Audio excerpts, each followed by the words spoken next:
I ain't the dude that went to jail and all of a sudden I became tough. I became realer than everybody in society. I'm thorough or tougher than everybody that never went to jail. Stories from the cell. And this story's from the cell. I'm talking about the first time I got chumped in jail by a white boy. What happened was, I had to slide it in quick to get this shit over with. But it's real. See, I'm in jail, right? This when I was still young. I'm in Dollaz Penitentiary, right? I go to the chow hall. One thing about it, I was the chow hall champion, right? This back when they used to give you rice and beans a lot of times of the week. They give you a bunch of rice on your joint. This when they was counting your portions. You know how much to shake the dip on you in jail. Mm-hmm. This when they was just hitting that joint. They was hitting it like this. So I go to Jones, so I'm running down there. But when I ran down there, it was about 10 people in line because you know how when they hit the doors early, they hit your tier, you first to go. So you run, you know what I mean? I go down to Jones, I run down the chow hall, right? So it's this white boy there. He got a little size on it, but I ain't paying attention. So I just walk through, because he go to the wall where everybody lined up, but I walk from the wall, walk through a couple of the tables and walk in front. He walked right up. Yo, my man, what you doing? Right? I'll never forget, he was an Irish boy from Pittsburgh, right? I'm like, what you mean what I'm doing? He like, what the f you doing busting me?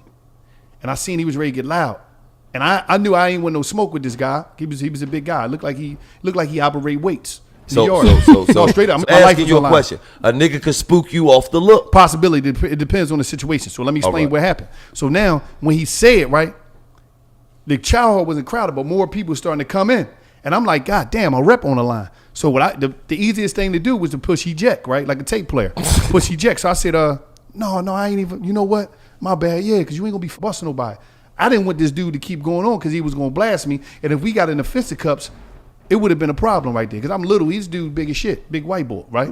And he looked like he was just like in an Irish mob or some type of shit. Whatever he had going on in Pittsburgh, it was some serious shit. Because I seen him on the yard a couple times and people respected him. But I'm like, oh shit, right? So I'm like, no, my fault, man. I ain't mean to do. He said, yeah, don't be fussing no lines. So you was bitching at a rapid rate. I took my ass and went right back to the back of the line because more people came. I went back of them because I ain't wanted to keep going. I wanted to die down real quick. Because if this scene would have been took and able to transcribe the scene, I'd have had to fuck my jacket up. Beginning of the bid or end of the bid? That was at the beginning. Wow. At the end, and I knew not to jump the fucking line. In the beginning, you not wilding, poking niggas? No, you don't be doing all that. I'm trying to get out of jail. Everybody that talk that shit, like niggas don't really. Like, you know what I hate though? Niggas that come home. You know what I hate from niggas niggas from jail?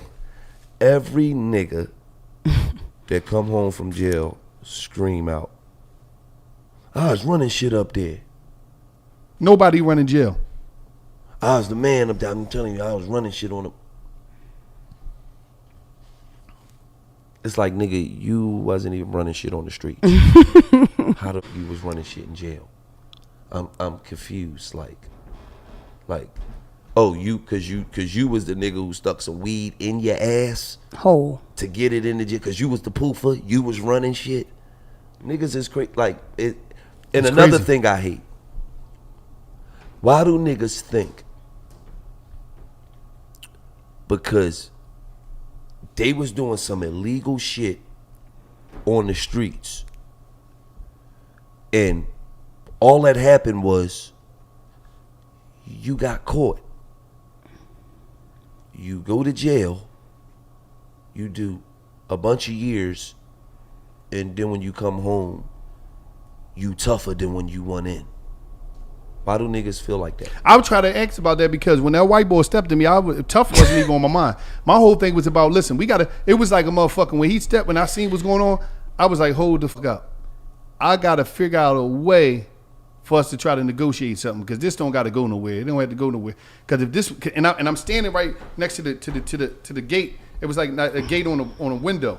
And I'm like, if he just, it's going to be, it's going to be ugly. Shout out to Tim McCormick, so wherever you are. Yeah, I said, hold, let me slide the out of this. Because I wasn't that dude that was on it. I ain't the dude that went to jail and all of a sudden I became tough. I became realer than everybody in society. I'm thorough or tougher than everybody that never went to jail. I went to jail, did my time, got out, educated myself the best way, and went and lived my life. I wasn't mad at nobody. I wasn't angry at nobody. I wasn't trying to put, I was in jail, I'm tougher than you. And I let people know this. When dudes say, damn, man, you a real nigga, you did 20 years in jail. I said, no, I'm a dickhead. The boy that never went to jail is the real nigga. Right. Don't never fed up, young boy. Don't never get me mixed up and think that I'm realer than your pop. I'm realer than your uncle. They got a real job that work for SEPTA or transportation or work at Walmart. Right. No, I'm no realer than them. I'm a human being just like them. And me doing some dickhead shit and getting caught don't mean nothing. Right. Stories from the cell.